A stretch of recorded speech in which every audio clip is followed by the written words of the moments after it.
Scientific రీజన్లో నిద్రపోయటం వల్ల ఏం జరుగుతుంది అంటే బాడీ రీఛార్జ్ అవుతుంది, బాడీలో శక్తి, బాడీలో ఎనర్జీ డెవలప్ అవుతుంది. బాడీ మొత్తం కూడా రెస్ట్లోకి వెళ్ళినప్పుడు కొన్ని సెల్స్ పని చేయడానికి ప్రారంభించబడతాయి. కొన్ని కోట్ల సెల్స్ బాడీలో ఉంటాయి.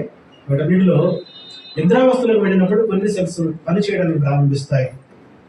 బాగా అలసట చెందిన తర్వాత మనం ఏం తీసుకుంటామంటే రెస్ట్ తీసుకుంటాం. ఆ రెస్ట్లో నిద్రపోతాం. ఒక గంట సేపు నిద్రపోయి లేస్తే కొంచెం రిలీఫ్గా ఉంటుంది, కొంచెం రిలాక్స్గా ఉంటుంది కదా. అలాగని పని పాట వదిలేసి నిద్రపోతూ ఉంటుంటే ఏమవుతాం? దరిద్రులు అవుతాం. ఏమవుతామో దరిద్రులు అయిపోతాం. దరిద్రులు అయ్యి ఏం చేస్తామంటే తిండికి లేక, బట్టలు లేక, చింపిని కూడా ధరించడానికి కారణమైతే నిద్రమత్తు కదా. అందుకే నిద్ర చిన్నపిల్లలకి 10 గంటలు అయితే, 10 సంవత్సరాల వయసు దాటిన తర్వాత 8 గంటలు అయితే, అలాగనే 40 సంవత్సరాల వయసు దాటిన తర్వాత సుమారు 6 గంటలు, ఇంకా కొంచెం ఎక్కువ వయసు పడిన తర్వాత 4 గంటలే నిద్రపోతారు. రాజకీయ నాయకులు చూడండి, లేదంటే పారిశ్రామికవేత్తలు, ఇండస్ట్రియలిస్టులు చూడండి, అలాగనే స్పోర్ట్స్ మెన్స్ చూడండి, ఎక్కువగా వాళ్ళు నిద్రపోరు. వాళ్ళు చాలా తక్కువ నిద్రపోతారు, ఎక్కువగా పని చేయడానికి ఇష్టపడతారు. ఒకసారి అంబానీ గారి యొక్క ఇంటర్వ్యూ చూస్తే ఆయన నిద్రపోయిన సమయము సుమారు 4 గంటలు మాత్రమే నిద్రపోతానని చెప్పాడు. మిగిలిన టైం అంతా ఏం చేస్తావా అంటే ఆయన వ్యాపారాల గురించి, బిజినెస్ గురించి అందరితో మాట్లాడుతుంటారు. ప్రపంచవ్యాప్తంగా వాళ్ళ వ్యాపారాలు ఉన్నాయి కాబట్టి ప్రపంచం అంతా కంట్రోల్ చేయాలంటే ఆయనకి 24 అవర్స్ సరిపోదు. అలా చాలామంది నిద్ర పోకుండా వారి వ్యాపార సామ్రాజ్యాన్ని విస్తరింపజేసుకుంటున్నారు. మనమైతే నిద్రను ప్రేమిస్తూ నిద్ర లేకపోతే మనం బ్రతకలేమని చెప్పి ఎక్కువ టైం నిద్రపోతూ సుమారు 10 గంటలు నిద్రపోయేవాడు ఉన్నారు, సుమారు 8 గంటలు నిద్రపోయేవాడు ఉన్నారు. అలా నిద్రపోయి మనం ఏం చేస్తున్నామంటే మనకున్నటువంటి సమయాన్ని ఎక్కువ టైము నిరుపయోగంగా మార్చుకుంటున్నాం. నిద్ర ఎన్ని అనార్థాలకు దారి చేసిందో ఈరోజు పరిశుద్ధ గ్రంథం నుంచి కొన్ని విషయాలు మీకు నేర్పించే ప్రయత్నం చేయాలని ఈరోజు నేను సిద్ధపడి రావడం జరిగింది. కాబట్టి మత్తయి సువార్త 25వ అధ్యాయం 1వ వచనం నుండి మనం చదువుకుంటే ఇక్కడ 2 గుంపులు మనం చూస్తున్నాము. మొదటి గుంపు ఎవరు? బుద్ధి కలిగిన కన్యకులు. రెండవ గుంపు ఎవరు? బుద్ధి లేని కన్యకులు కదా. ఒక గుంపు బుద్ధి కలిగిన వారు, మరొక గుంపు బుద్ధి లేనటువంటి వారు. ఈ 2 గుంపులలో బుద్ధి లేనటువంటి కన్యకులు, బుద్ధి కలిగిన కన్యకులు ఏం చేశారు? ఇక్కడ ఏం చేశారు అని అంటే నిద్రలోనికి వెళ్ళిపోయారు కదా. ఏమైపోయారు వాళ్ళు? కునికి నిద్రించడం రాయబడి ఉంది. ఏమని రాయబడి ఉంది? కునికి నిద్రించారు, కునుకుపాడు. 5వ వచనం చదవండి ఒకసారి. పెండ్లి కుమారుడు ఆలస్యము చేయగా వారందరూ కునికి నిద్రించుచుండిచారు కదా. కొంచెం ఆలస్యం అవగానే, కొంచెము సమయం ఉన్నప్పుడు ఏం చేశారంటే అందరూ కలిసి కొంచెం రెస్ట్ తీసుకుందాం అనుకున్నారు. ఆ రెస్ట్ కాస్త ఏమైపోయింది అని అంటే నిద్రావస్థలోకి వెళ్ళిపోయారు. అందుకని బుద్ధి కలిగిన వారు, బుద్ధి లేని వారు ఇద్దరు ఉన్నారు. అక్కడ నిద్రపోవడం వల్ల, కునికి నిద్రించడం వల్ల వారు ఏం కోల్పోయారంటే, ఏం కోల్పోయారమ్మా చెప్పాలి? ఏం కోల్పోయారు? దేనికోసం అయితే మనం కష్టపడుతున్నామో, దేనికోసం అయితే మన యొక్క విశ్వాస జీవితాన్ని కొనసాగిస్తున్నామో దానినే వాళ్ళు కోల్పోయారు. అందుకే సంఘ సభ్యులకి ముఖ్యంగా, క్రీస్తును అనుసరించే వారికి ముఖ్యంగా, దేవుని పిల్లలుగా పిలువబడుతున్న వారికి ముఖ్యంగా నిద్ర చాలా కంట్రోల్లో ఉంచుకోవాలి. అన్ని సమయాలలో, అన్ని సందర్భాలలో, అన్ని పరిస్థితుల్లో నిద్ర ఏమాత్రం కూడా క్షేమకరమైనది కాదు. నిద్ర వల్ల ఎక్కువ అనర్థాలే తప్ప చాలా లాభాలు చాలా తక్కువ. నిద్రపోవడం వల్ల అనర్థాలు జరిగిన సందర్భాలు మనం ఉన్నాయి. ఎన్నో యాక్సిడెంట్లు మనం చూస్తున్నాం. ఎలా తెల్లవారుజామున యాక్సిడెంట్ జరగడం చూసాం. ఎలా జరుగుతున్నాయి? నిద్రావస్థలు వెళ్ళడం కారణాన్ని బట్టి. ఎన్నో అనర్థాలకి నిద్ర ఒక కారణంగా కనపడుతుంది. ఆ నిద్రపోవడం వల్ల ఒకరోజు ఒక గుజరాత్లో ఒక బ్యాంకులో సెక్యూరిటీగా పనిచేస్తున్నటువంటి వ్యక్తి తెల్లవారుజామున 3 గంటలకి నిద్రపోయాడు.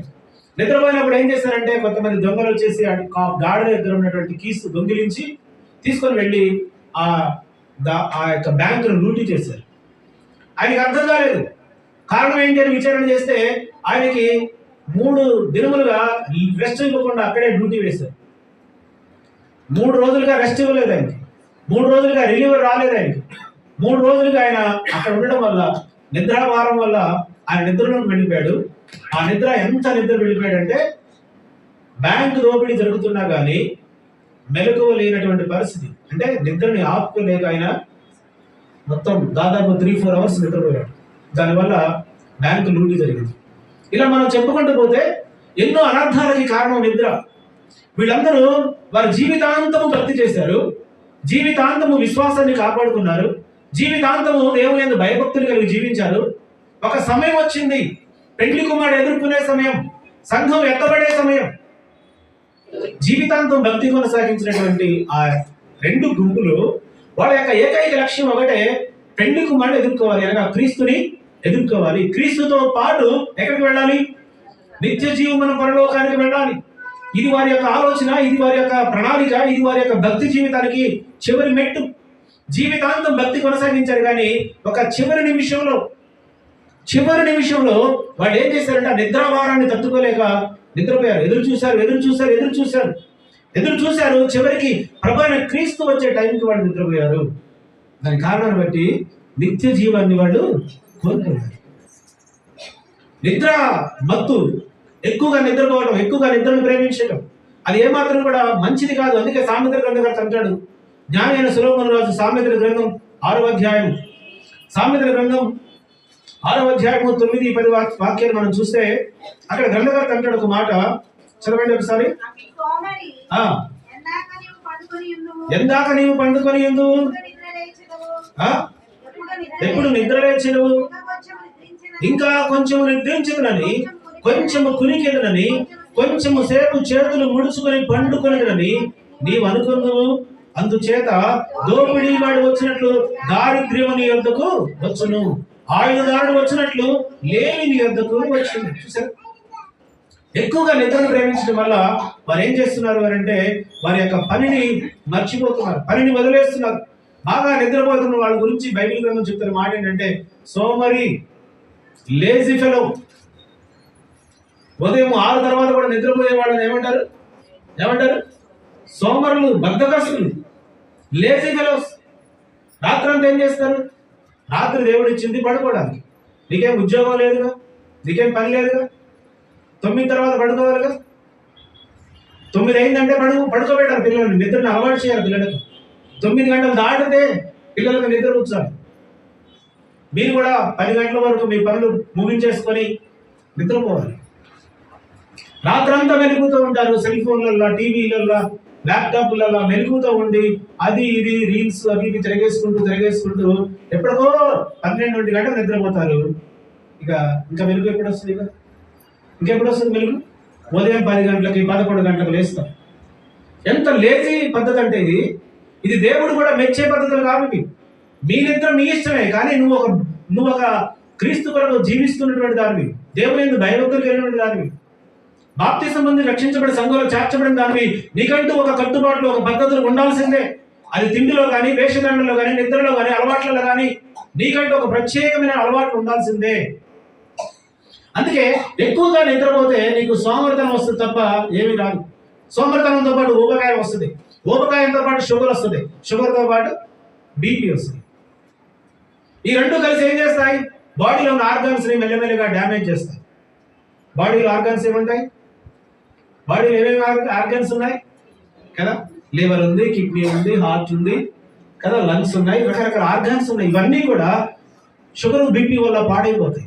పాడైపోయిన ఆర్గాన్స్ తిరిగి బాగు చేసుకోవాలంటే, కంటికి కనపడేదైతే బట్టలకు మురిగంటిందంటే తీసుకొని వాషింగ్ మిషన్లో వేసి శుభ్రంగా ఉతికేస్తాం కదా, చెప్పులకు దుమ్ము కొట్టిందంటే బ్రష్ కొట్టేస్తాం. లేదంటే ఇంకా మనం వాడుకునే వస్తువులకి ఏదైనా పాడైపోతే తిరిగి వాటిని బాగు చేసుకుని లోపల ఉన్నటువంటి విలువైన వస్తువులు ఉన్నాయి, దేవుడు పెట్టాడు వాటిని, విలువైన వస్తువులు. ఏ మనిషి ఎప్పుడు కూడా తయారు చేయలేని వస్తువులు అవి ఎలా శుభ్రపరచబడతాయి, అవి ఎలా బాగు చేయబడతాయి, అవి ఎలా ఆరోగ్యంగా ఉంటాయి, అవి ఎలా మంచిగా ఉంటాయంటే నీ అలవాట్లను బట్టే. నీకున్నటువంటి భోజన పదార్థపు అలవాట్లు కావచ్చు, నీకున్నటువంటి నిద్రపోయేటటువంటి అలవాట్లు కావచ్చు, నీకున్నటువంటి నడిచే అలవాట్లు కావచ్చు. రోజుకు 1 అరగంట కూడా నడవట్లేదు చాలా మంది. ముఖ్యంగా లేడీస్ అయితే అసలు మాకు ఎక్కడ తీరుతుందండి, మేము ఎక్కడ నడుస్తాం, మాకు వంటిల్లే, మాకు ఇల్లే పెద్ద నడక అయిపోయింది. కాదు, కనీసం ఒక అరగంట 10,000 అడుగులు ప్రతి మనిషి నడవాలి ఒక రోజుకి. ఒక రోజుకి ఎన్ని అడుగులు? 10,000 అడుగులు నడవాలి.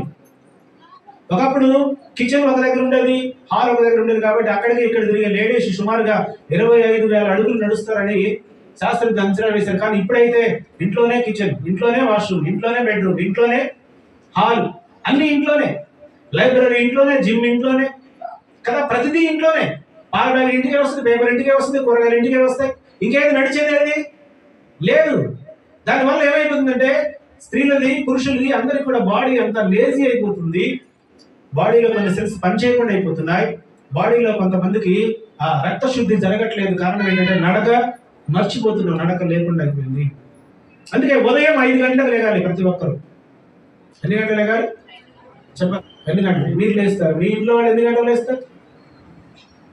లేపాలా కదా రాజేష్ గారు? ఎంతమంది? యజమానులది బాధ్యత, ఇంటి యజమానులదే బాధ్యత. అంటే వాళ్ళు నైట్ త్వరగా పడుకునే ప్రయత్నం చేస్తారు. త్వరగా నైట్ వాళ్ళు పడుకోబెడితే ఉదయం త్వరగా లేస్తారు. నిద్ర కనుకోకపోతే ఎవరు లేరు కదా. నిద్ర లేకపోతే ఎన్ని గంటలు లేపుతారు? సరుగా మీరు ఎన్నింటికి లేస్తారు? పిల్లలు ఎన్నింటికి లేపుతారు? చేయండి. మీరు ఎన్నింటికి లేస్తారు? 5కి లేగాలి. 5కి అలారం పెట్టుకొని లేగాలి. 5కి లేగాలంటే ఎప్పుడు పడుకోవాలి? 10 o'clock కల్లా నిద్రపోవాలి, అంతే. అర్థమైంది? 10 o'clock నిద్రపోతే 5 o'clock లేస్తారు, కంపల్సరీ లేస్తారు. ఎవరు లేపాల్సిన పని లేదు మీకు. అప్పుడు 5 o'clock లేచి 6 o'clock వరకు బైబిల్ అరగంట, ప్రార్థన అరగంట. 6 అయింది, 6 o'clock బయటికి వెళ్ళండి. నేను భలే చెప్తుంది, నాకేం పనులు ఉండవు అనుకుంటారా? కోటి విద్యలు దేని కొరకు చెప్పాలి? దేని కొరకు? కోటి విద్యలు దేని కొరకు? కూటి కొరకే. ఆ కూడు సరైనదిగా ఉండాలంటే ముందు నీకు వ్యాయామం కావాలి, నడక కావాలి, ప్రార్థన కావాలి. నడక లేకపోతే బాడీలో ఆర్గాన్స్ మంచిగా ఉండవు. వాడిపోయిన టమాటా, మంచి టమాటా ఎలా ఉంటుందో వాడిపోయిన టమాటా లాగా మన యొక్క దేహంలో ఆర్గాన్స్ ఉంటాయి. ఆర్గాన్స్ ఎప్పుడు కూడా మంచిగా కళకళలాడుతూ ఉండాలంటే, తాజాగా ఉండాలంటే ముందుగా ప్రతి మనిషి 10,000 అడుగులు నడవాలి. 10,000 అడుగులు. ఇక్కడ నుంచి అపోలో దాకా వెళ్ళి మళ్ళీ 2 సరిపోతుంది. 10,000 అడుగులు అయిపోతుంది. అది కూడా చేయలేనటువంటి వాళ్ళు చాలా మంది ఉన్నారు. అయితే ఇక్కడ సామెతల గ్రంథకర్త అంటాడు, నిద్ర ఎక్కువగా పోవడం వల్ల ఎన్నో అనర్థాలు. నిద్ర ఎక్కువ పోవడం వల్ల నడవడానికి అవకాశం లేకుండా పోయింది. నిద్ర ఎక్కువ పోవడం వల్ల ప్రార్థనా సమయం లేకుండా పోయింది. నిద్ర ఎక్కువ పోవడం వల్ల హడావుడిగా లేస్తావు, టైంకి లేస్తావు, హడావుడిగా హరిబరిగా కాలకృత్యాలు తీర్చుకుంటావు, భోజనం టిఫిన్ బాక్స్ పెట్టుకుంటావు, హడావుడిగా ఆఫీస్కి వెళ్ళిపోతావు. ఏమేమి మిస్ అయిపోయావు? ప్రార్థన మిస్ అయిపోయావు, వాక్యం మిస్ అయిపోయావు, పిల్లలతో గడిపే కొంచెం సమయం మిస్ అయిపోయాం, అన్ని మిస్ అయిపోయావు. కారణం ఏంటంటే నిద్ర ఎక్కువగా నిద్రపోవడం వల్ల. అందుకే నిద్ర ఎక్కువగా పోవడం వల్ల లేమి, దరిద్రత వస్తుంది. 6వ అధ్యాయం కదా, 6వ అధ్యాయము 9వ వాక్యం మనం చూస్తే, సోమరి ఎందాక నీవు పండుకుందావు? ఎంత సమయం కావాలి నీకు పడుకోవడానికి? ఎప్పుడు నిద్ర లేచేవు? ఎప్పుడు నువ్వు నిద్ర లేస్తావు? ఇంకా కొంచెం సేపు నిద్రించదని, కునికెదనని కొంచెం సేపు చేతులు ముడుచుకొని పండుకుందామని కొంచెం సేపు పడుకొని మమ్మీ అంటారు. లేపేటప్పుడు ఇంకొంచెం సేపు పడుకుంటారు. అంటున్నావా? సిట్రే అంటున్నావా? ఇంకొంచెం సేపు పడుకుంటా మమ్మీ అంటున్నావు. ఇంకొంచెం సేపు పడుకుంటా, ఇంకొద్దిసేపు ఆగండి అంటున్నారు. అది వాక్య విరుద్ధమైంది. అది వాక్య విరుద్ధం. ఒకవేళ అలా అనేటటువంటి పిల్లలు ఉంటే అది వాక్యానికి వ్యతిరేకమైంది అని అర్థం చేసుకోవాలి. అది దానివల్ల సోమరితనం, దానివల్ల దరిద్రత, దానివల్ల ఏమొస్తుందంట సోమరితనం వస్తుందంట. దానివల్ల దరిద్రత మన దగ్గరికి వస్తుందంట. ఈ దరిద్రత ఎలా వస్తుందో చెప్తున్నాడు. అందుచేత దోపిడీగాడు వచ్చినట్లు దరిద్రం మీ దగ్గరకు వస్తుంది. దోపిడీగాడు ఎప్పుడు వస్తాడు మీ దగ్గరికి? చెప్పొస్తాడా? చెప్పకుండా వస్తాడా? చెప్పకుండా వస్తాడు కదా. అలాగనే దోపిడీగాడు వచ్చినట్టు దరిద్రం నీ దగ్గరకు వస్తుంది. ఆయుధారుడు నీ దగ్గరకు వచ్చినట్లు లేమి నీ దగ్గరకు వస్తుంది. వీళ్ళు ఎవరు నీకు చెప్పిరారు, వీళ్ళు ఎవరు నీకు ఇంటిమేట్ చేయరు, చేయకుండా నీ దగ్గరకు వస్తారు. అలా మన దగ్గరికి సోమరితనము వస్తుంది. అందుకే నిద్రపోయినటువంటి ఈ యొక్క 10 మంది కన్యకలు, నిద్రపోయినటువంటి ఈ కన్యకలు 5గురు బుద్ధి కలిగిన వారు, 5గురు బుద్ధి లేనటువంటి వారు. నిద్రపోయేటటువంటి వాళ్ళ పక్కన కూర్చుంటే వీళ్ళకి కూడా ఏమొచ్చింది? నిద్ర వచ్చింది. అందుకే డ్రైవింగ్ చేసేటప్పుడు పక్కనే నిద్రపోయేటప్పుడు కూర్చొనేవారు. డ్రైవర్స్ ఎప్పుడన్నా బస్సు ఎక్కినప్పుడు కదా, ఏదైనా కారులో కూర్చున్నప్పుడు నిద్ర వస్తుందా, వెనక్కి వెళ్ళి పడుకో, నా పక్కన పడుకోకండి. ఎందుకని? ఎందుకు ఈ నిద్ర ఏమైంది? బిల్లీ గ్రహం గారు ఒక మాట చెప్పాడు. బిల్లీ గ్రహం గారు అద్భుతమైన దైవజనుడు ఒక మాట చెప్పాడు. ఎయిడ్స్ పేషెంట్ కన్నా పక్కనైనా కూర్చోవచ్చు అంట, కానీ నిద్రపోదు పక్కన మాత్రం కూర్చోవద్దంట. ఎందుకు అని అడిగారు. ఎందుకు అని అడిగితే, ఎయిడ్స్ పేషెంట్ పక్కన కూర్చుంటే నీకేం ఎయిడ్స్ రాదు, అది అంటువ్యాధి కాదు, కానీ నిద్రపోతు పక్కన కూర్చుంటే ఖచ్చితంగా నిద్రకు వస్తుంది. అందుకే వాళ్ళతో చాలా జాగ్రత్తగా ఉండాలి. బైబిల్ దానికి విరుద్ధంగా మాట్లాడుతుంది. ఇక్కడ ఈ యొక్క పరలోకాన్ని పోగొట్టుకునేటువంటి కులికి నిద్రించారు. నిద్రించిన మీదట వారు నిత్య జీవాన్ని కోల్పోయారు. వారి జీవితంలో దేని కొరకైతే ఆశ కలిగి ఉన్నారో, వారి జీవితంలో అంతా కూడా దేని కొరకైతే అంబిషన్ కలిగి ఉన్నారో, దేని కొరకైతే వాళ్ళు వారి యొక్క విశ్వాస జీవితాన్ని కొనసాగించారో, చివరి నిమిషంలో నిద్రపోవడం వల్ల వాళ్ళు ఏం కోల్పోయారు? పరలోకం కోల్పోయారు. ఎన్ని ప్రార్థనలు, ఎన్ని రకాల దాన ధర్మాలు, ఎన్ని రకాల ఉపవాసాలు, ఎన్ని రకాల అన్ని చేసినా కానీ చివరికి నిద్రపోవడం వల్ల ఏమైపోయారు? చెప్పండి, ఏమైపోయారు? ఒక పిల్లడు బాగా చదివి చదివి చదివి చదివి చివరికి పరీక్ష హాల్లో కూర్చొని ప్రశ్నపత్రం తీసుకుని నిద్రపోతూ ఉన్నాడు. వాడిని ఇన్విజిలేటర్ వచ్చి లేపారు, ఏ బాబు లే అంటే వాడు నిద్ర కళ్ళ భారం. వాళ్ళ తల్లిదండ్రులు పాపం నిద్రపోతున్నారు 2 రోజుల నుంచి. చదువు, ర్యాంక్ రావాలా, చదువు.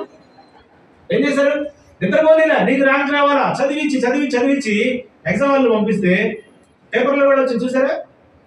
పేపర్లో వచ్చి చూడలేదా? అనంతపురంలో పాపం వాడు పేరు రాసిండు, హాల్ టికెట్ నెంబర్ రాసిండు, కథ నిద్రపోయిండు. ఇక ఇన్విజిలేటర్ అందరూ చెక్ చేసుకోవడం కాదా, పావుగంట పట్టింది.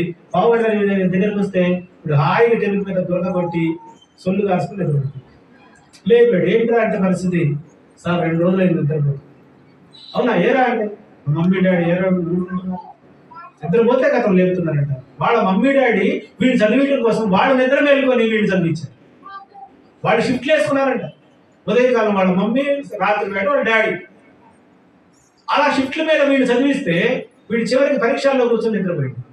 మెలకు వచ్చేసరికి గంట కొట్టారు. పేపర్ ఇచ్చి బయటకు వచ్చింది. ఏమైపోయింది? లాస్ట్ మినిట్ లో వాళ్ళు వాళ్ళ గోల్ కోల్పోతున్నారు, వాళ్ళ ఆశయాన్ని కోల్పోతున్నారు.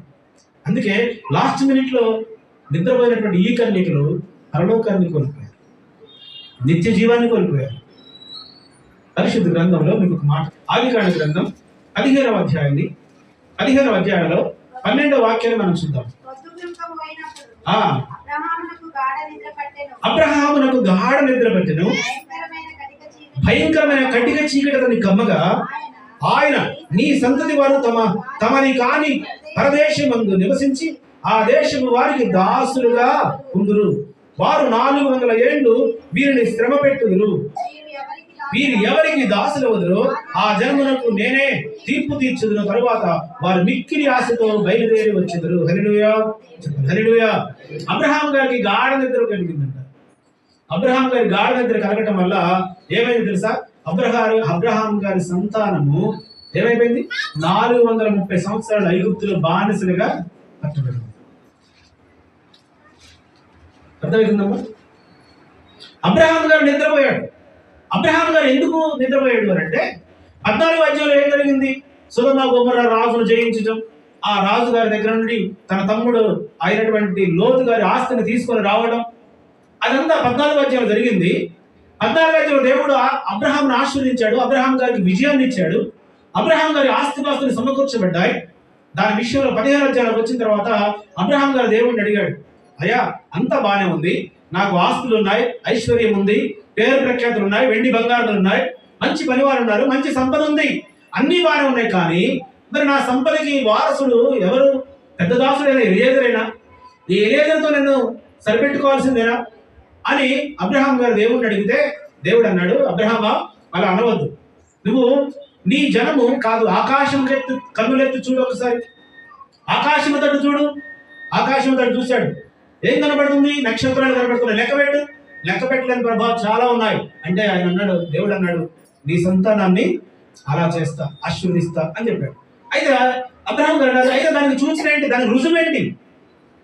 నువ్వు నా సంతానాన్ని ఆకాశ నక్షత్రాల వలె ఆశీర్వదిస్తా అన్నావు, ఇప్పుడు నా వయసు ఏమో సుమారుగా 80 సంవత్సరాలు దాటిపోతుంది, మరి ఇంకెప్పుడు నన్ను ఆశీర్వదిస్తావు, ఎప్పుడు నాకు సంతానం కలుగుతుంది, దానికి సూచన ఏంటి అని దేవుడిని అడిగాడు అబ్రహాం గారు. అడిగితే అబ్రహాం గారికి దేవుడు చెప్పాడు, అయితే నువ్వు 3 సంవత్సరాల పెయ్యను, 3 సంవత్సరాల దూడను, 3 సంవత్సరాల వాటన్నిటిని తీసుకొని ఇక్కడికి రా. అతడు ప్రభువైన యెహోవా నేను దీనిని స్వతంత్రించుకుని నాకెట్లు తెలియననగా ఆయన 3 ఏండ్ల పెయ్యను, 9వ వచనంలో 3 ఏండ్ల మేకను, 3 ఏండ్ల పొట్టేలను, ఒక తెల్లని గువ్వను, ఒక పావురపు పిల్లను నా ఎద్దకు తెమ్మని అతనితో చెప్పాను. అతడు అవన్నీ తీసుకొని వాటిని నడుమునకు ఖండించి దేని ఖండమును దాని ఖండములకు ఎదురుగా ఉంచెను. పక్షులు అతడు ఖండింపలేదు. గద్దలు ఆ కళేబరముల మీద వారినప్పుడు అబ్రహాము వాటిని తోలివేసెను. ప్రొద్దుగొంకబోయినప్పుడు అబ్రహామునకు గాఢ నిద్ర పట్టెను. దేవుడు అబ్రహాం గారికి సూచన చూపించబోతూ ఉన్నాడు. అయ్యా, నీ సంతానమును ఆకాశ నక్షత్రముల వలె ప్రకాశింపజేస్తా, విస్తరింపజేస్తా అన్నదానికి ఒక నిదర్శనాన్ని దేవుడు చూపించబోతూ ఉన్నాడు. నాకేంటి సూచన, నాకు ఆనవాలు ఏంటి అని అడిగినప్పుడు అబ్రహాం గారు అన్నాడు, 3 ఏండ్ల పెయ్యను తీసుకొనిరా, 3 ఏండ్ల మేకను తీసుకొనిరా అని తీసుకొని వస్తే ఆ రెండింటిని ఖండించాడు. నడుమికి ఖండించి ఒక భాగం అక్కడ ఒక భాగం ఇక్కడ పెడితే అవి రెండు వచ్చి కలుసుకొని వాటిలో జీవం వచ్చిన తర్వాత దేవుడు నీకు చేసిన వాగ్దానాన్ని నెరవేర్చబోతున్నాడు అనే రుజువు దేవుడు చూపించబోతూ ఉన్నాడు. అయితే జాగ్రత్త వినండి, అబ్రహాం గారు రెండింటిని ఖండించాడు. ఒకదాన్ని పక్క ఇటు దేని దానికి ఎదురుగా పెట్టేసి అక్కడ కూర్చున్నాడు.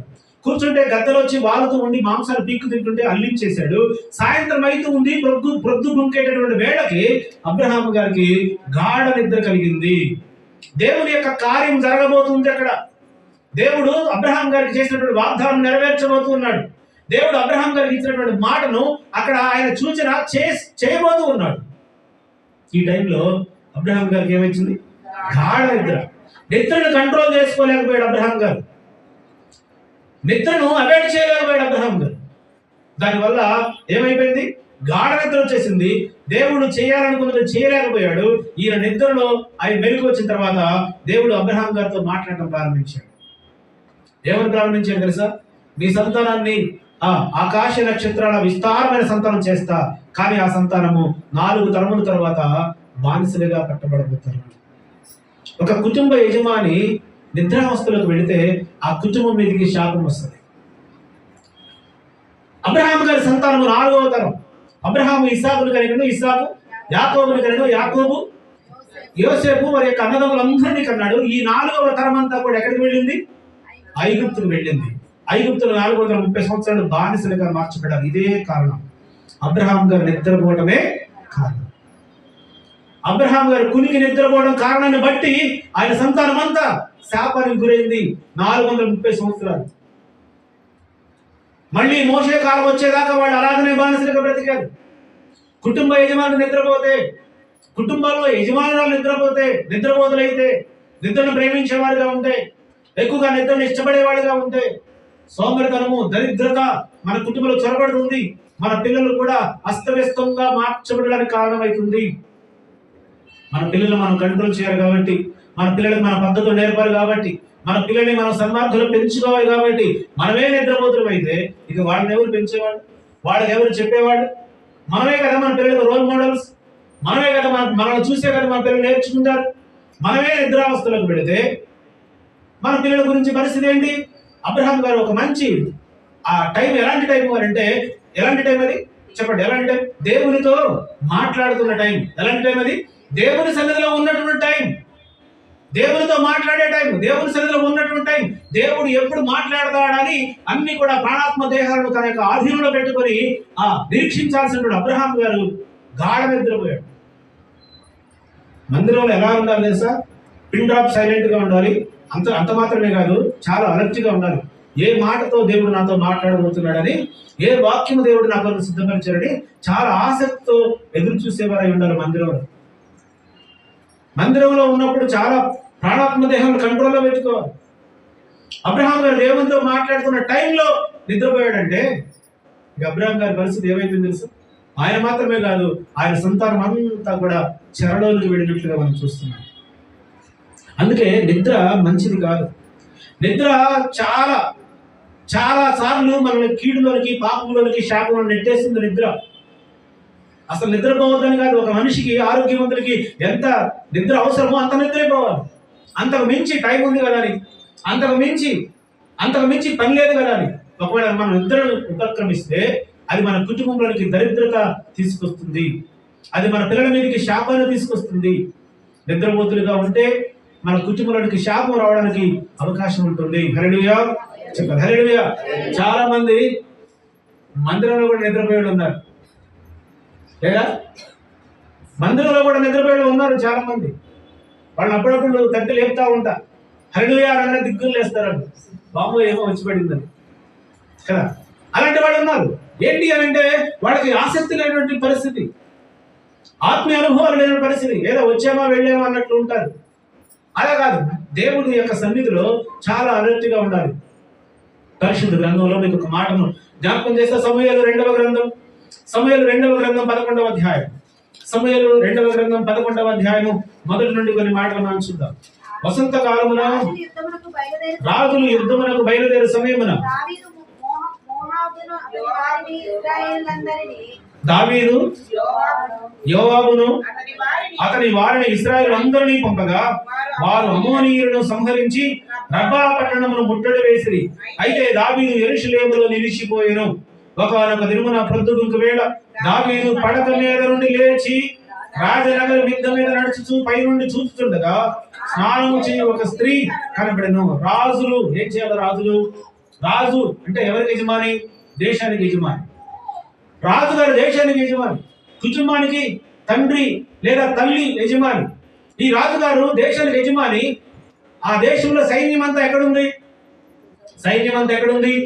ఆ సైన్యాధ్యక్షుడు అయినటువంటి యోవాబు ఎక్కడున్నాడు? యుద్ధంలో ఉన్నాడు. సైన్యం అంతా యుద్ధంలో ఉంది. రాజుగారు యుద్ధానికి పోకుండా ఇశ్రాయేలు దేశంలో నిలిచిపోయాడు. పని పాటలేదు, హాయిగా పీకల దాకా తినేశాడు రాజుగారు. తినగానే ఏమొచ్చింది ఆయనకి? బాగా తింటే ఏమొస్తుంది?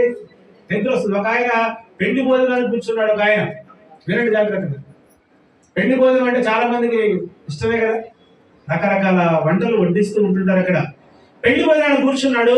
ఒక బంతి అయిపోయింది, మనోడు తినడం అవ్వలేదు. ఇంకా ఒక బంతి లేచిపోయింది. రెండో బంతి వచ్చి కూర్చున్నారు. ఈయన ఆల్రెడీ మధ్యలో ఉన్నాడు. ఈయన లేపడం ఇష్టం లేక రెండో బంతి కూడా కంటిన్యూ చేశారు.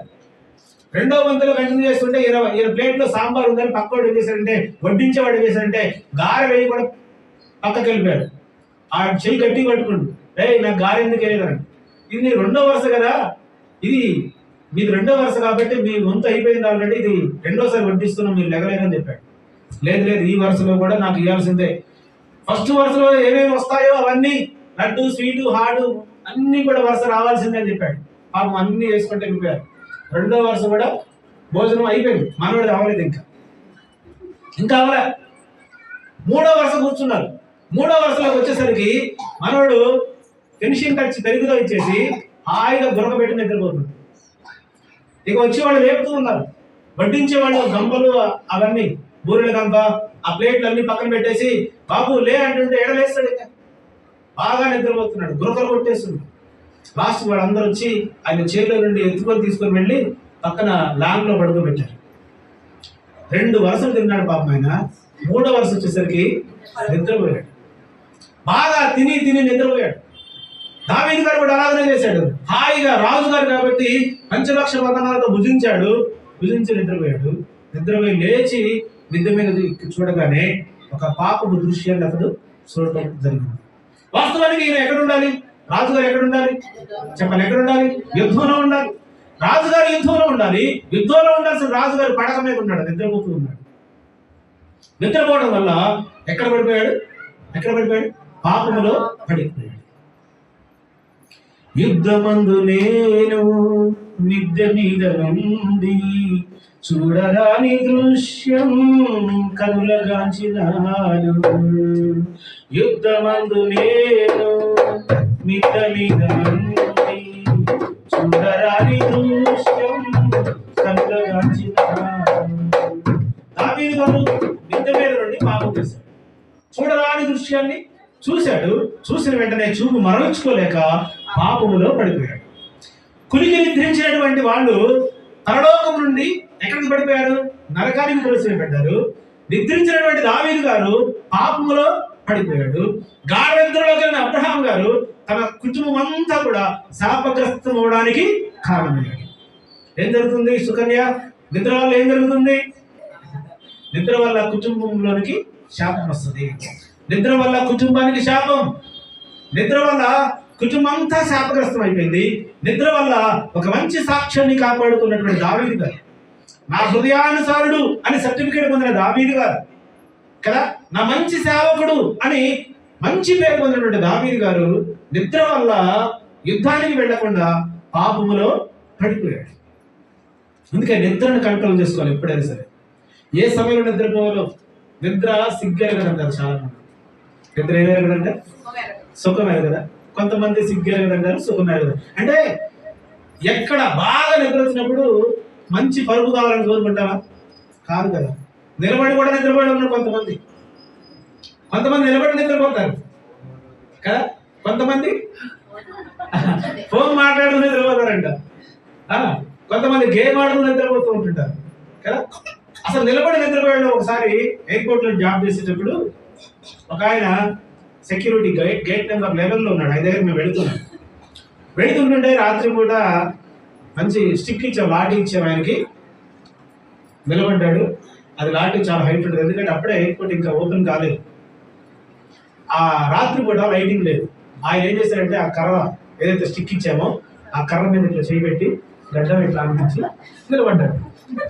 దూరం నుండి చూసాం మేము. లైట్ అయితే చూస్తే నిలబడి ఉన్నాడు కదా, ఓకే ఈయన అలర్ట్గా ఉన్నాడని ఇక ఆయన దగ్గర వెళ్ళకుండా వేరే గేట్కి వెళ్ళాం. అక్కడికి వెళ్ళి ఈ గేట్ నెంబర్ 11కి వాకీ టాకీలో రెస్పాండ్ చేశాం.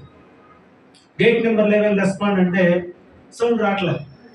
అరే ఇప్పుడే నిలబడి ఉన్నాడు, ఏం సౌండ్ రావట్లేదు అని చెప్పేసి మళ్ళీ బైక్ వెనక్కి తిప్పుకొని వచ్చేస్తే నేను దగ్గరకు వచ్చిందా కదలంటే అలాగనే ఉన్నాడు. చాలా దగ్గరకు వచ్చింది, అయినా అలాగనే ఉన్నాడు. మొత్తం దగ్గరకు వచ్చిన తర్వాత చూస్తే హాయిగా నిద్రపోతున్నాడు. ఎలా నిద్రపోతుంది సార్?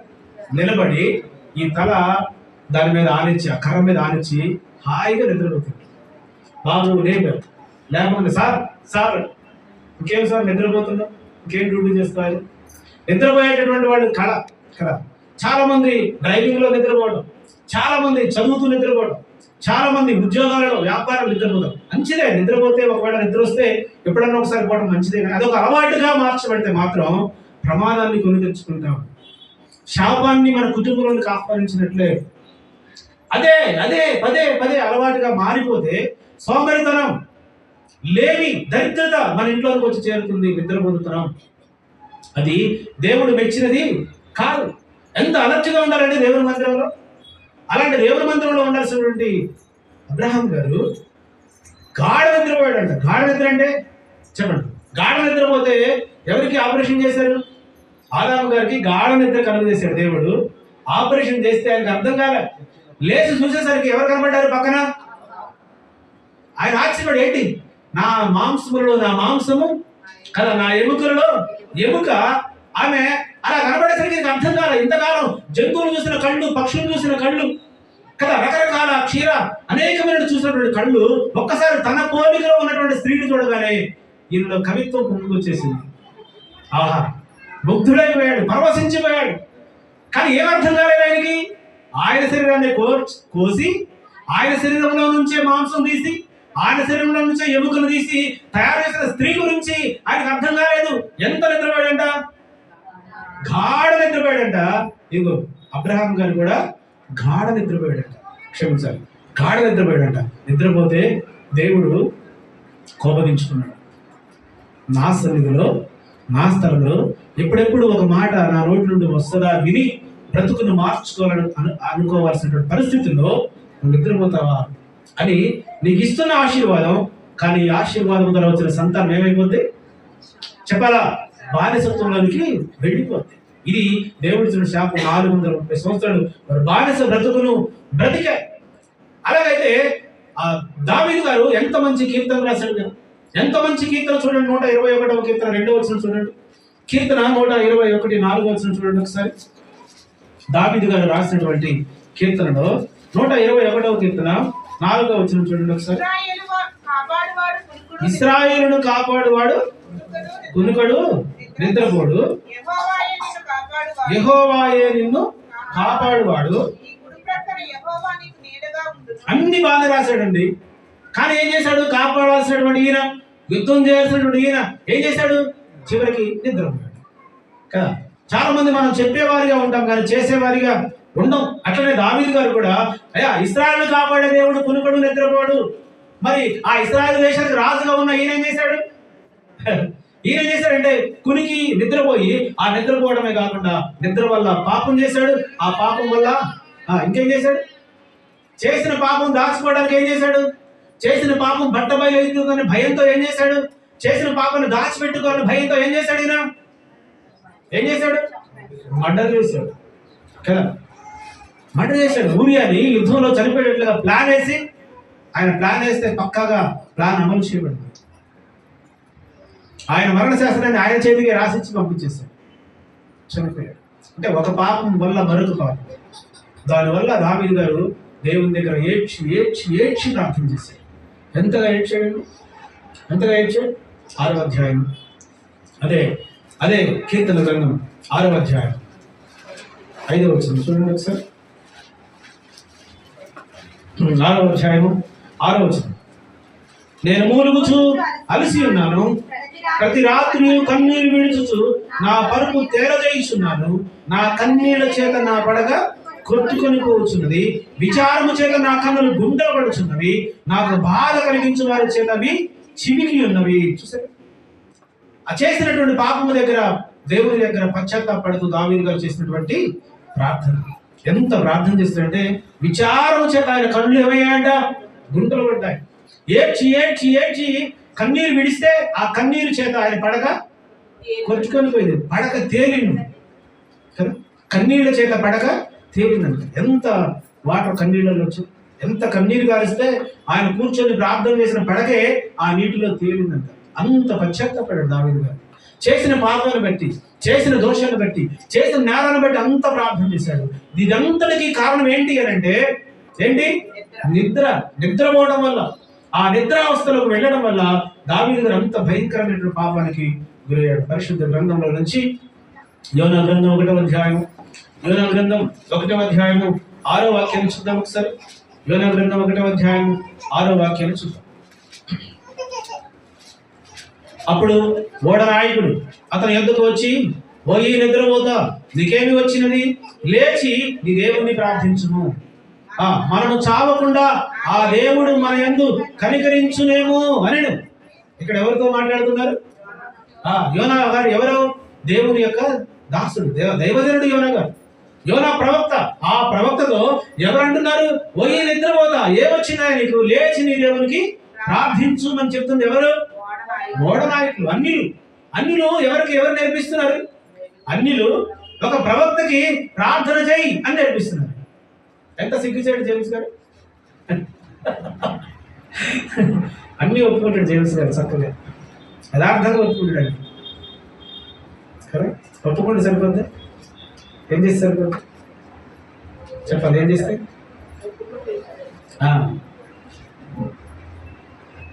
అన్యులు చెప్తున్నారు యోనా గారికి, ప్రవక్త అయిన యోనా గారికి అన్యులు చెప్తున్నారు, అయ్యా ఎందుకయ్యా నిద్రపోతావు? లేచి నీ దేవునికి ప్రార్థన చేయి. యోనా నిద్రపోవటం వల్ల ఎక్కడ పడవేయబడ్డాడు? ఎత్తి సముద్రంలో పడేశారు. ఎత్తి సముద్రంలో పడేస్తే సముద్రం ఏమైపోయింది? నిమ్మళమైంది. సముద్రంలో తుఫాను, సముద్రంలో అలలు అన్ని ప్రశాంతమైపోయాయి. ఒక్క యోనా పట్టడం వల్ల. ఏంటి యోనా పరిస్థితి? నిద్రపోతు. దేవుని పని చేయాల్సినటువంటి వాడు, దేవుని ప్రవక్తగా వెళ్లాల్సినటువంటి వాడు, దేవుని చిత్తాన్ని జరిగించాల్సినటువంటి వాడు, దేవుడు చెప్పినట్లుగా నినివేకి వెళ్ళి ప్రకటించాల్సినటువంటి వాడు తార్షీషుకు బయలుదేరితే దేవుడు ఊరుకున్నాడా? సముద్రంలో పడేటట్టుగా చేశాడు.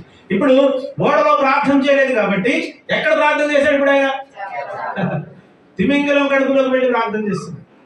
తిమింగలం కడుపులోకి వెళతా ఉంటుంటే ఆ పేగులు అవన్నీ ఆయన చుట్టుకుంటూ ఉంటుంటే, అయ్యా ప్రభువా, నన్ను గాఢాంధకారంలో పడేశావు, ఆ నాసు ఆ నీసు అంతా నన్ను చుట్టుకుపోతుంది ప్రభు అని ప్రార్థన చేశాడు కదా. చేయాల్సిన టైంలో చేయకపోతే దేవుడు ఎక్కడ చేసినట్లుగా చేస్తాడు? ఎక్కడ చేసినట్లుగా? భూమి మీద తిన్నాడు, సుఖించాడు కదా, బాగా ఎంజాయ్ చేశాడు. చివరికి ఎక్కడికి వెళ్ళాడు? ధనవంతుడు భూమి మీద తిన్నాడు, త్రాగాడు, సుఖించాడు, ఎంజాయ్ చేశాడు. ఏమన్నంటే ఏమన్నా సార్, నా ఇష్టం, నా సంపాదన నీకేంట్రా, ఏమంటాం మనం కూడా, నా సంపాదన, నా కష్టాలు నీకేంటి, సర్లేరా నీదే కానీ వదిలి, నీదే కానీ నువ్వు ఎంజాయ్ చేయి, నాది, నా ఇష్టం. ఎంజాయ్ చేశాడు, సుఖించాడు, సంతోషించాడు, ఆనందించాడు. చివరికి ఎక్కడికి వెళ్ళిపోయాడు? అక్కడ ప్రార్థన చేస్తున్నాడు. ఇప్పుడు ఎక్కడ? భూమి మీద ప్రార్థన చేయలేదు, అవకాశం ఉన్నప్పుడు ప్రార్థన చేయలేదు, ఇప్పుడు నరకంలో ప్రార్థన చేస్తున్నాడు. ఎక్కడ ప్రార్థన చేస్తున్నాడు? ఆయన పాతాళంలో ప్రార్థిస్తున్నాడు. పాతాళంలో ఏమంటున్నాడు తెలుసా? తండ్రివైన అబ్రహామా, ఏమంటున్నాడమ్మా? ఎక్కడ చేయాలి ఈ మాట? ఎక్కడ పలకాలి ఈ మాట? భూమి మీద ఏమన్నా ఏం చేశాడు?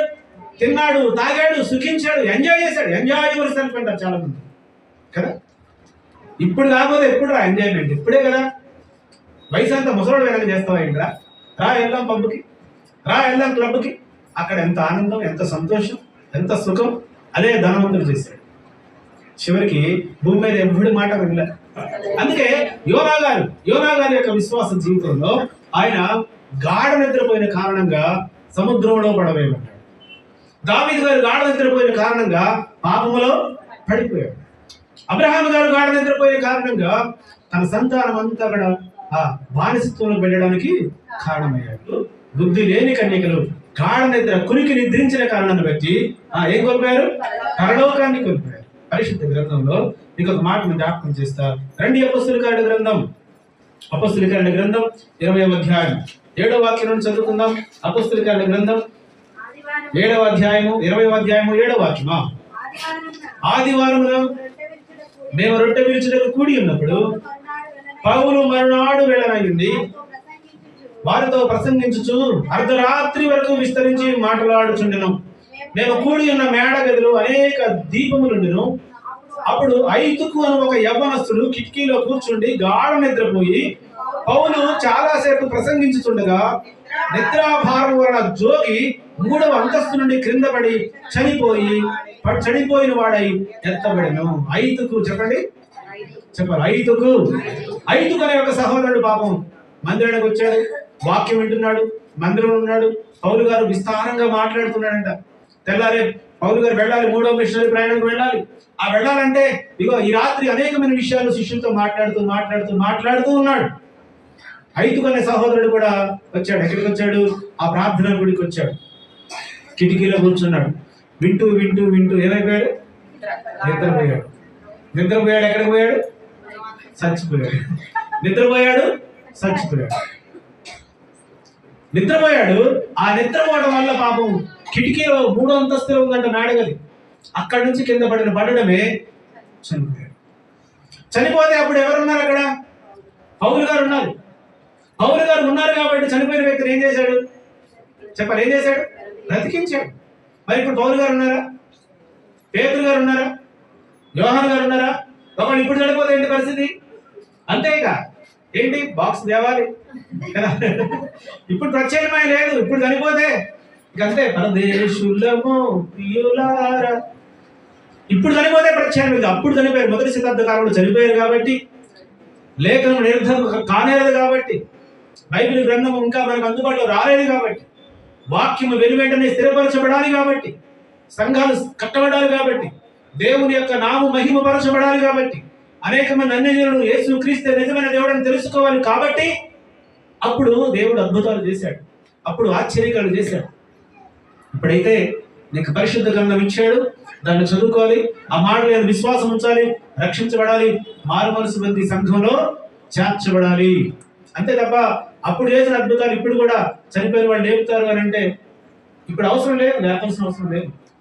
ఇప్పుడు నువ్వు ఎలా జీవించాలో ఎలా జీవించకూడదు చెప్పడానికి మాలాంటి బోధకులు ఉన్నారు, చదువుకోవడానికి పరిశుద్ధ గ్రంథాలు ఉన్నాయి, వాటిని చదువుకోవాలి, వాటి ప్రకారమే జీవించాలి. అప్పుడు గ్రంథాలు లేవు కాబట్టి లేఖనము ఎలా నెరవేర్చబడాలి అని అంటే అనేకమైన అద్భుతముల ద్వారా, అనేకమైన సూచిక క్రియల ద్వారా లేఖనాలు నెరవేర్చబడ్డాయి. ఐతుకు అనే సహోదరుడు పాపం మందిరానికి వచ్చాడు, కానీ గాఢ నిద్రపోయి గునికి నిద్రించిన వెంటనే చనిపోయాడు. జాగ్రత్తగా వినండి, మందిరాలకు వస్తున్నటువంటి వారు కూడుకులు, ప్రార్థనా కూడుకులు వస్తున్నటువంటి వారు, దేవుని యొక్క పరిచయం వరకు వస్తున్నటువంటి వారు నిద్రని చాలా మంది కంట్రోల్ చేసుకోవాలి.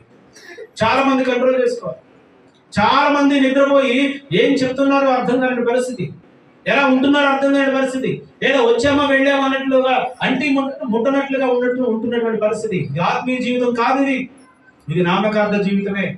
మందిరంలో ఏ బాధ్యత లేదనుకుంటే, మందిరంలో ఏ రెస్పాన్సిబిలిటీ నీకు లేదు అనుకుంటే అది ఒక నామకార్థ జీవితంతో సమానం.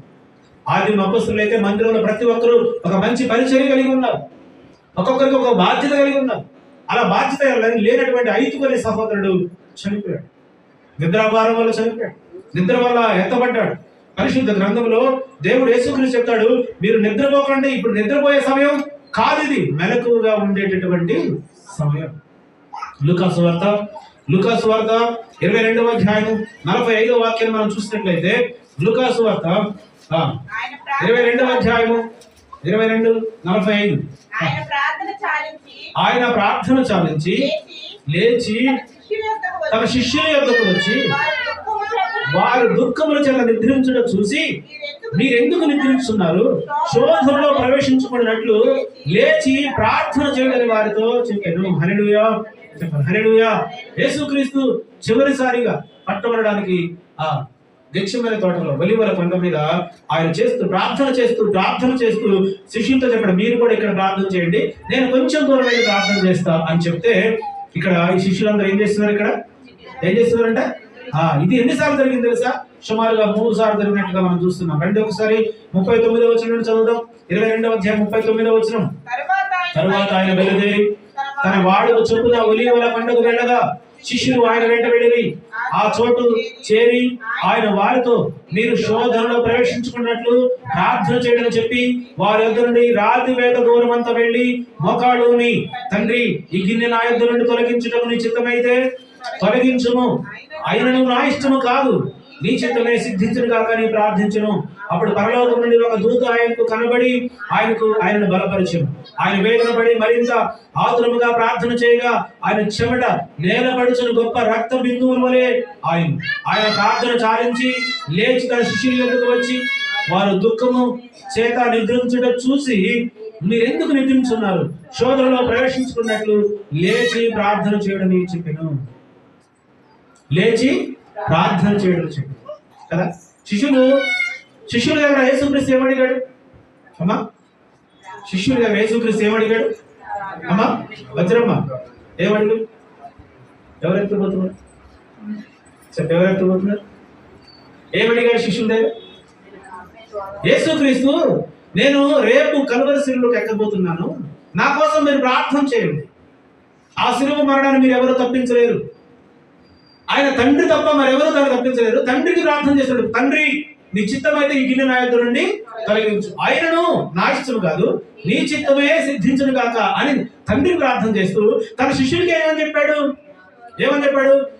నా కోసం మీరు ప్రార్థన చేయండి, మీరు శోధనలో పడకుండా ఉండడానికి ప్రార్థన చేయండి, నాకు ఒక ప్రార్థనా సపోర్ట్ నాకు ఇవ్వండి, ప్రార్థనా సహకారం నాకు ఇవ్వండి. నేను రేపు కలువరి శిలువకు ఎక్కబోతున్నా, అది చాలా భయంకరమైనటువంటి శిక్ష, అది చాలా యాతనకరమైన శిక్ష. ఆ శిక్షను నేను భరించాలంటే, దాంట్లో నేను విజయాన్ని సాధించాలంటే మీ వంతుగా నాకు సహాయం ఏం కావాలి? ప్రార్థించాల్సిన సమయంలో శిష్యులు ఏం చేశారు? నిద్రపోతూ ఉన్నారు.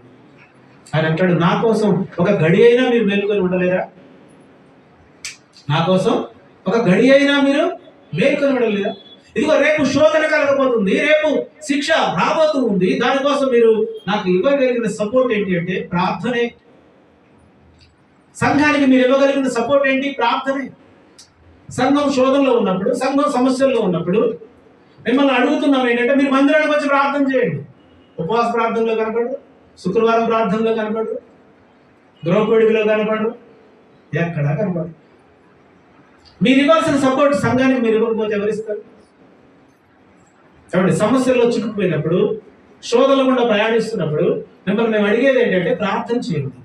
కలిసికట్టుగా ప్రార్థన చేస్తే మన ప్రార్థన దేవుని సన్నిధికి చేరుతుంది.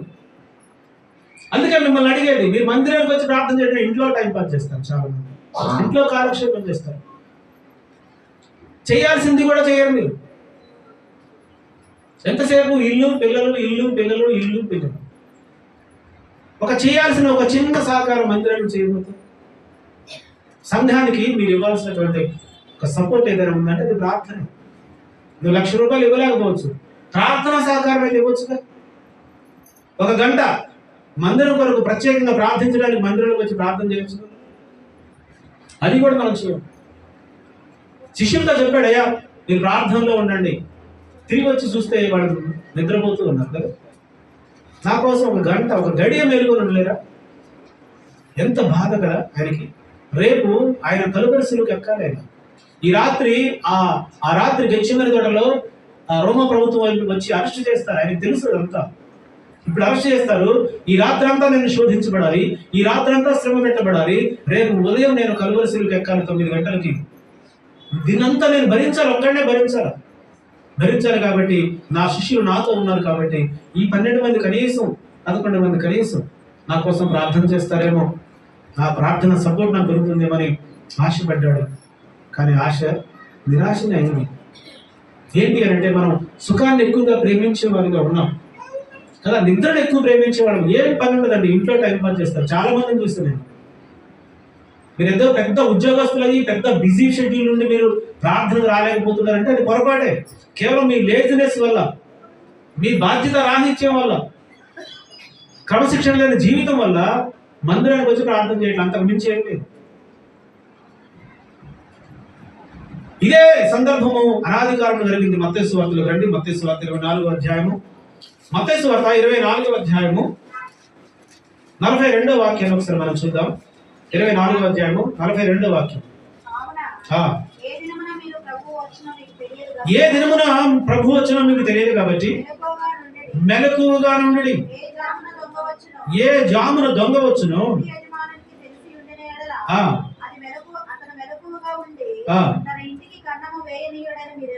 ఎరుగుదురు.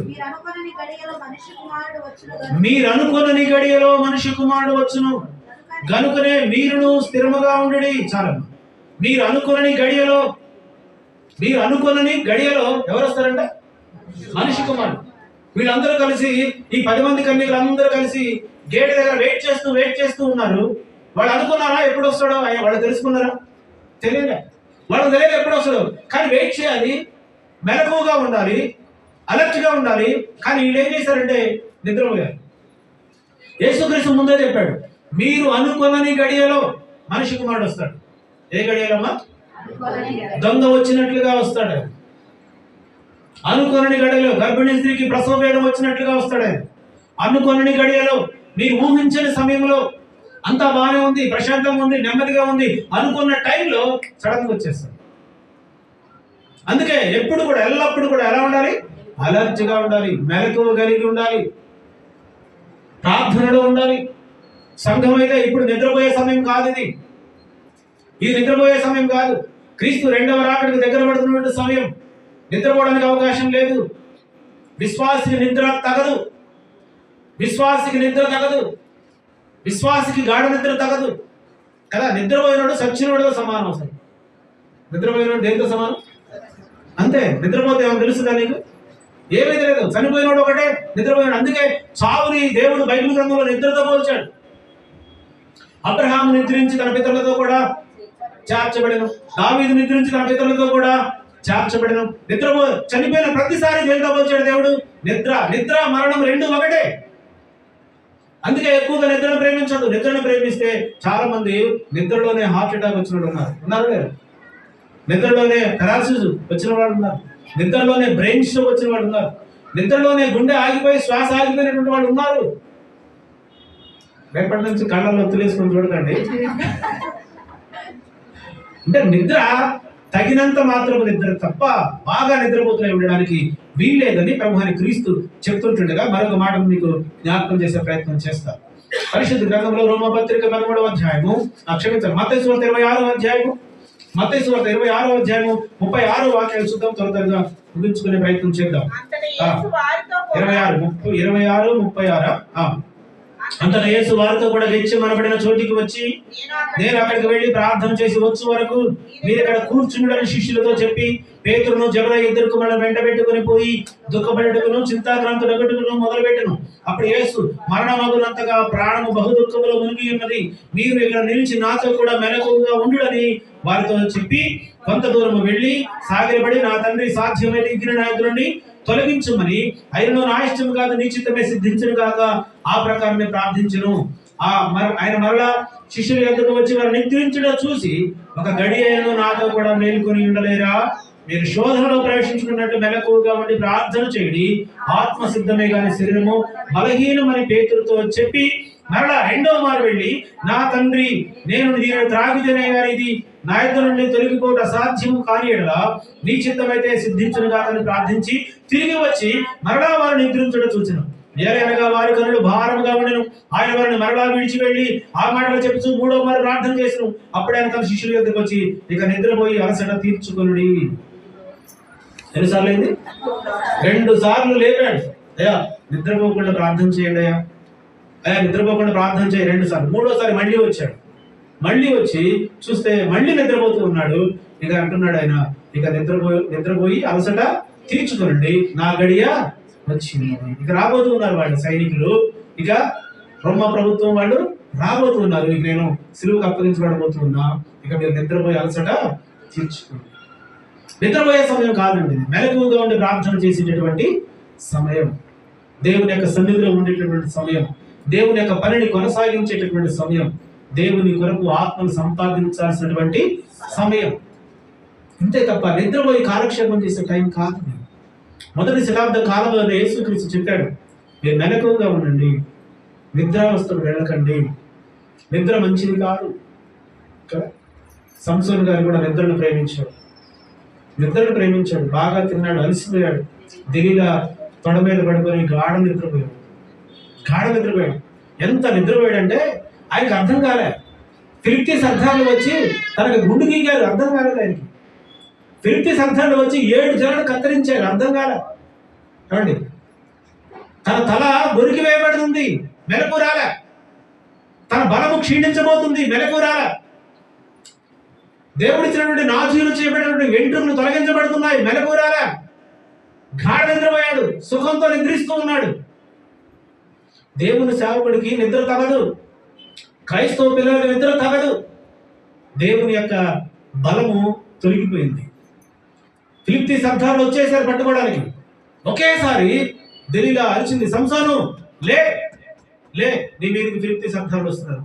లేచి జూలు విడుచుకుంటే ఎడంగా గుండు తప్ప ఏమీ ఒకట్లేదు, ఒక గుండె ఉడుతుంది. ఏమైంది? జడలు తొలగించబడ్డాయి, జడలతో పాటు బలం పోయింది, బలంతో పాటు కళ్ళు ఊడబీయబడ్డాయి. చెరసాలలో వేయించబడ్డాడు, గానుగెద్దులాగా మెడ మీద కాడి పెట్టి తిప్పబడ్డాడు, బలహీనుడైపోయాడు, హేళన చేయబడ్డాడు, అవమానించబడ్డాడు, చివరికి ప్రాణాలే కోల్పోయాడు. ఏంటి కారణం? నిద్రలేదా? గంటల నిద్రపోవడానికి ఆదివారం కూడా 11 గంటలకు కూడా రావడానికి ఇష్టపడలేదు. నిద్ర అనర్థాలకు దారితీస్తుందండి. నిద్ర మంచిది కాదు. అసలు ఆదివారం ఎలా నిద్ర పడుతుంది నీకు?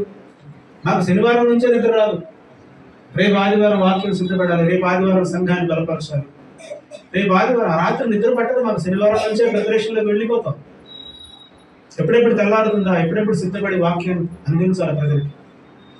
ఎంతో ఆశతో వస్తారు దేవుని వాక్యం వినడానికి, దేవుని యొక్క సన్నిధులు గడపడానికి పిల్లలు. అది మేము మీ కొరకు ప్రయాసపడతా ఉంటుంటాం. మీరైతే ముసుగుదాన్ని 10 గంటలకు వండి మెల్లగా లేచి 12 గంటలు వస్తున్నారు ఆరాధనకి. ఎందుకు అంత నిద్ర? ఎందుకు? నిద్రపోయాడు సంసోను, జీవితాన్ని కోల్పోయాడు. నిద్రపోయాడు అబ్రహాం గారు, తన కుటుంబంతా శాపగ్రస్తమైంది. నిద్రపోయాడు దావీదు గారు, పాపములో పడిపోయాడు. నిద్రపోయాడు యోనా గారు, సముద్రంలో పడవేయబడ్డాడు. నిద్రపోయారు ఏమైపోయారు? పరలోక రాజ్యాన్ని కోల్పోయారు. నిద్రపోయారు శిష్యులు, యేసుక్రీస్తు గద్దింపుకి గురయ్యారు. క్రైస్తవుడికి నిద్ర మంచిది కాదు. క్రైస్తవుడు జాగరూకుడై ఉండాలి. క్రైస్తవుడు మందమతులు ఉంటారు వీళ్ళు. క్రైస్తవుడు అలర్ట్గా ఉండాలి. నిద్ర ఎన్నోసార్లు అనర్థానికి దారితీస్తారు.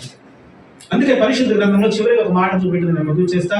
సంఘం అంతా ఎంత జాగరూకంగా ఉండాలో, సంఘం ఎంత అలర్ట్గా ఉండాలో పరిశుద్ధ గ్రంథంలో రోమా పత్రిక 13వ అధ్యాయం అపొస్తలుడైన పౌలు రోమా సంఘానికి రాసినటువంటి రోమా పత్రిక 13వ అధ్యాయం 11వ వచనాన్ని మనం చూసినట్లయితే 13వ అధ్యాయం 11వ వచనాన్ని చూద్దాం. మరియు మీరు కాలము నెరిగి నిద్ర మేలుకొని వేళ అయినదని తెలుసుకుని అలాగూ చేయుడి. మనం విశ్వాసమైనప్పటికంటే ఇప్పుడు రక్షణ మరి మనకు సమీపముగా ఉన్నది. రాత్రి చాలా గడిచి పగలు సమీపముగా ఉన్నది కనుక మనము అంధకార క్రియను విసర్జించి తేజ సంబంధమైన యుద్ధోపకరణములు ధరించుకుందాము. హల్లెలూయా చెప్ప, హల్లెలూయా. నిద్రపోయే సమయం అయిపోయింది, రాత్రికేళ వేళ అయిపోయింది, ఇంకా ఆ మేల్కొనే వేళ వచ్చింది. ఇప్పుడు నిద్రపోయే సమయం కాదు, ఇది మేల్కొని ఉండేటటువంటి సమయం. రాత్రి చాలా గడిచి పగలు సమీపముగా ఉన్నది కనుక మనము అంధకార క్రియలను విసర్జించి తేజ సంబంధమైన యుద్ధోపకరణములు ధరించుకుందాము. కాబట్టి నిద్రపోయే టైం అయిపోయింది, అనగా రెస్ట్ తీసుకునే టైం అయిపోయింది. ఇప్పుడు మనమంతా ఏ సమయంలోకి వచ్చాం? ఏ సమయంలో? మేలుకొని దేవుని పని చేసే సమయంలోకి వచ్చాం. మేలుకొని ఉండి దేవుని యొక్క చిత్తాన్ని జరిగించే సమయంలోకి వచ్చాం. అనేకులకు రక్షణ సువార్త వినిపించే సమయంలోకి వచ్చాం. అనేక సంఘాలు స్థాపించే సమయంలోకి వచ్చాం. అనేకులకి పాపం నుండి విడిపించి దేవుని యొక్క సన్నిధికి చేర్చే సమయంలోకి వచ్చాం. సమయం ఇంకా లేదు, సమయం అయిపోయింది. సమయం అయిపోయింది. మేల్కొని ఉండేటటువంటి టైం ఇది. సంఘాలు స్థాపించాలి, ఆత్మను రక్షించాలి, దేవుని కొరకు అనేకులను సిద్ధపరచాలి. ఈ సమయమే మనకు ఉంది తప్ప ఇంకా సమయం ఉందిలే అనుకోవడానికి వీలు లేదు. ఇంకా టైం ఉందిలే, ఇంకా టైం ఉంది అనుకునే సమయం ఇది కాదు. అందుకే మీరు మేల్కొని ఉండండి. మేల్కొని ఉండి సంఘాన్ని జాగరూకులుగా ఉండండి. సంఘానికి చేయూతనివ్వండి, సంఘానికి ప్రార్థనా సపోర్ట్ ఇవ్వండి. సంఘం కూడా ఎన్నో సమస్యలు ఎదుర్కొంటూ ఉంది. అందుకే మిమ్మల్ని చాలాసార్లు చెప్పాను, మీరు ప్రార్థన చేయండి.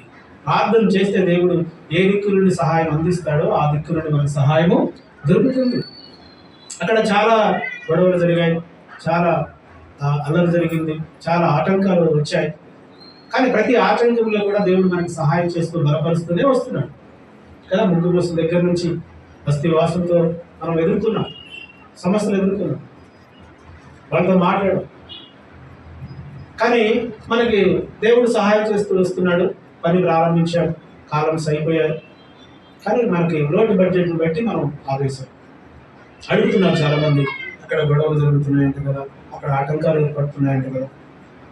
అక్కడ ఆటంకాలు ఏర్పడుతున్నాయి, కానీ వాళ్ళు మన దగ్గరికి వచ్చి చెప్పినప్పుడు మన మాట వెళ్ళిపోతుంది. అంతే తప్ప మన మీద ఎప్పుడు వాళ్ళు దురుసుగా వచ్చింది లేదు. చాలా మర్యాదగా, చాలా పొలైట్గా వాళ్ళు మాట్లాడతారు.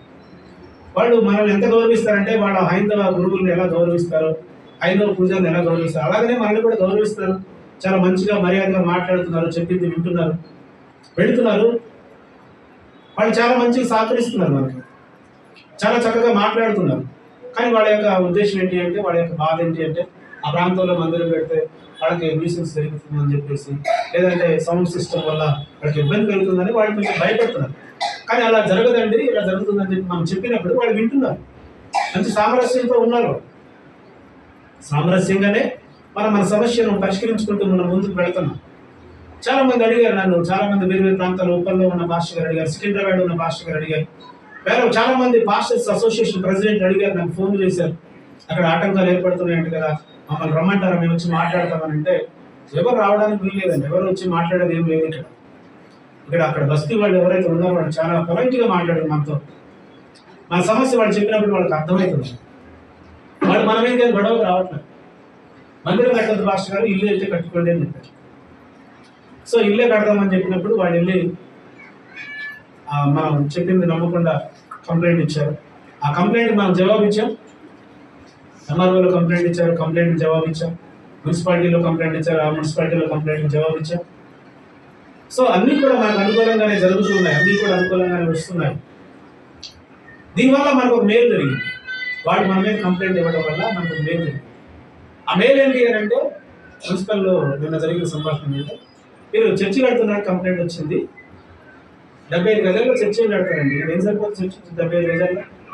మీరు ఒక మంచి ప్రభుత్వ స్థలం చూసుకోండి, దాన్ని ప్రభుత్వం ద్వారా ప్రభుత్వం రేటుకి మీకు చర్చికి మేము శాంక్షన్ చేస్తాం.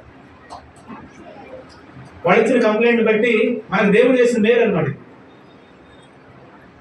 75 గదుల్లో చర్చ ఎలా జరిగింది? అసలు చర్చి కడుతున్నారు, కంప్లైంట్ వచ్చిందండి. మరి ఎలా? ఆ స్థలంలో చర్చి సరిపోదండి మీకు. అక్కడ చర్చ్ అంటే ఎక్కువ గ్యాదరింగ్ ఉంటుంది కాబట్టి మీకు అక్కడ సరిపోదు. కనీసం ఒక 500 గదులు ఎక్కడ ఉంటే ప్రభుత్వ స్థలం చూసి మాకు అప్లై చేయండి, మేము దాన్ని శాంక్షన్ చేస్తాం. వాళ్ళు ఇవ్వడం వల్ల మనకు మేలు జరిగిందా, కీడు జరిగిందా? అందుకే ప్రతి కీడు వెనక ఒక మేలు దాచిపెడతారు దేవుడు. ఆయన ఉద్దేశాలు మనకు అర్థం కావు. మనం ఏమనుకుంటాం, వీళ్ళు మనకు కంప్లైంట్ ఇచ్చారు కాబట్టి మనం వాళ్ళ మీద పగ పెంచుకోవడానికి, వాళ్ళని ద్వేషించడానికి మనకి రైట్స్ లేవు. మత్తయి సువార్త 5:11 ఏం రాయబడింది? దేవుని కొరకు ఒకవేళ మిమ్మల్ని ఎవరైనా ద్వేషిస్తే, ఎవరైనా హింసిస్తే, మిమ్మల్ని హింసించే వారి కోసం మీరు ప్రార్థన చేయండి, మిమ్మల్ని ద్వేషించే వారి కోసం మీరు ప్రార్థన చేయండి. అంటే ఈ లోకంలో మనకు ఎవరు శత్రువులు లేరు. వాస్తవానికి హైందవ సోదరులు ఎవరు మనకు శత్రువులు కాదు. హైందవ సోదరులు ఎవరిని మనము తప్పుపడడానికి కానీ లేకపోతే వాళ్ళని అవాయిడ్ చేయడానికి కానీ వీళ్ళే. మనం ఇక్కడ వచ్చి దాదాపు 7 years అయింది. 7 years లో మనకు ఎక్కడైనా ఎలాంటి వ్యతిరేకత వచ్చిందా? మనకి ఈ ప్రాంతంలో ఎక్కడైనా వ్యతిరేకత వచ్చిందా?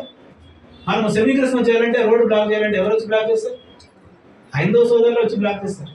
జేమ్స్ గారు, రాజేష్ గారు తిప్పలు పడతా ఉంటుంటే అక్కడ హైందవ సోదరులే వచ్చారు, వచ్చి వాళ్ళే రోడ్డు బ్లాక్ చేస్తారు. చేసి ఏం చేశారు తెలుసా? మనకి సంవత్సరంలో 5-6 పండుగలు వస్తాయి, మనం చేస్తాం. వాళ్ళకి వచ్చేది ఒక్కటే పండుగ, చేసుకొని ఇవ్వండి అన్నారు. తెలుసా? ఇక్కడ పక్కనే గుడిలో నుంచి పూజ మాల వేసుకున్నారు వాళ్ళు. ఆ పూజ ముగించుకొని వచ్చినటువంటి వాళ్ళు మైక్ బంద్ చేసుకున్నారండి. చెప్తే మీరు ఆశ్చర్యపోతారు. వాళ్ళ పూజ మైక్ బంద్ చేసుకుని మన దగ్గరికి వచ్చి వాళ్ళు చెప్పారు, బ్రదర్ మీకు ఏమైనా ఇబ్బంది కలిగిందా? లేదు భాష, మీరు చేసుకోండి స్వామి, మీరు చేసుకోండి స్వామి, సంవత్సరానికి ఒకసారి కదని వాళ్ళ పూజ బంద్ చేసుకున్నట్టు వెళ్ళిపోయారు. అంత మంచి సపోర్ట్ మనకు దొరుకుతుంది హైందవ సోదరుల దగ్గర నుంచి. మనం వాళ్ళ మీద ఆయాసపడాల్సిన అవసరం లేదు. మనం అక్కడ ఇల్లే కడుతున్నాం, మందిరం కట్టట్లే. మందిరానికి దేవుడు మనకు ఇంకో స్థలం ఇవ్వబోతున్నాడు. దానికోసం ప్రయత్నం జరుగుతుంది. ఒక మంచి పెద్ద విశాలమైన స్థలంలో దేవుడు ఒక మంచి మందిరం నిర్మించబోతున్నాడు. ప్రభుత్వ స్థలంలో ప్రభుత్వ ఖర్చులతో దేవుడు ఒక చక్కటి స్థలాన్ని, ఒక చక్కటి మందిరాన్ని దేవుడు మనకు ఇవ్వబోతున్నాడు. కాబట్టి మనం అక్కడ ఇల్లే కడతాం, మీరు ప్రార్థన చేయమని చెప్పాం. అక్కడ చాలా మంది వచ్చి అడిగారు, అయ్యా మీకు సపోర్ట్గా వస్తాం, మీకు సపోర్ట్గా మాట్లాడతాం, మీకు సపోర్ట్గా నిలబెడతాం. దేవుని సపోర్ట్ తప్ప మరి మానవ సపోర్ట్ అవసరం మనకి లేదు. చాలా మంది ఫెలోషిప్ లీడర్స్ వచ్చి ఫోన్లు చేశారు నాకు. చాలా మంది నాకు ఫోన్లు చేసి అడిగారు, మమ్మల్ని రమ్మంటారా, మేము వచ్చి మాట్లాడమా? బలాలతో పని కాదు, ఇక్కడ విశ్వాసంతోనే పని. అందుకే ఎవరికేం చెప్పట్లే, నేను ఎవరికి చెప్పట్లే. గొడవ జరుగుతుందంట కదా, అభ్యంతరాలు వచ్చినాయంట కదా, ఎవరికి చెప్పట్లేదు. ఎందుకంటే కార్యం చేసేవాడు దేవుడు. కాబట్టి అక్కడ మనకు పెద్ద వ్యతిరేకత ఏం లేదు. వాళ్ళ యొక్క భయం ఏంటంటే ఇక్కడ మందిరం కట్టి మాకు డిస్టర్బెన్స్ చేస్తారేమోనని. అయ్యా మందిరం ఏం కట్టట్లేదు, మీరేం టెన్షన్ పడకండి, మేము కట్టేది ఇల్లే, కాబట్టి మీకు ఎలాంటి ఆందోళన అవసరం లేదని చెప్పినప్పుడు వాళ్ళు విన్నారు. వీళ్ళు పోయి కంప్లైంట్ ఇచ్చారు. ఆ కంప్లైంట్ కూడా దేవుడు ఏం చేశాడు? మనకు అనుకూలంగా మార్చేసాడు. హల్లెలూయా. మనంతా మనం సొంతంగా వెళ్ళి అయ్యా నాకు 500 గదులు జాగా ఇవ్వండి అంటే ఇస్తారా? ఇప్పుడు వాళ్ళు చెప్పిన మాట ఏంటంటే, మీరే వెతకండి గవర్నమెంట్ ప్లేస్ ఎక్కడైనా ఉంటే, మీ సంఘానికి మేమే ఇస్తాం. సంఘం పేరు మీద స్థలం వచ్చిందంటే దాని ఖర్చు కూడా ప్రభుత్వమే భరించింది. మైనారిటీ డిపార్ట్మెంట్ నుంచి ఫోన్ చేశారు కదా, అలాగనే మైనారిటీ మినిస్టర్ గారు కలిసారు. ఆ మినిస్టర్ గారు కూడా అదే చెప్పారు. కాబట్టి అందుకే విశ్వాసంతో మీరు ప్రార్థన చేయండి. అంతే, మీరు ప్రార్థన చేయండి విశ్వాసంతో. విశ్వాసమైన ప్రార్థన దేవుని యొక్క అనేకమైన విజయాలు సాధించినట్టు. ఎలా చేయాలంటే మెలకువగా ఉండి ప్రార్థించండి. బాగా నిద్ర వస్తుంది అనుకోండి, బాగా నిద్ర వస్తుంది, ఆ నిద్రని ఆపుకొని ప్రార్థనలో కూర్చోండి. బాగా అలసిపోయిన సమయంలో, బాగా శరీరం రెస్ట్ కోరుకునే సమయంలో ప్రార్థనలో కూర్చోండి. దేవుడు అలాంటి ప్రార్థనకి అద్భుతమైన విజయాన్ని ఇస్తాడు. అందుకే ఈరోజు మనము ఉదయకాలం నుంచి ధ్యానం చేస్తాం. నిద్ర ఎంత ప్రమాదకరమైందో మనం చూసాం. నిద్ర ఎన్ని రకాల అనర్థాలకు దారితీస్తుందో మనం చూసాం. అందుకే నిద్రను తగ్గించుకొని మెలకువగా ఉండి విశ్వాస జీవితంలో మనం కొనసాగాలి.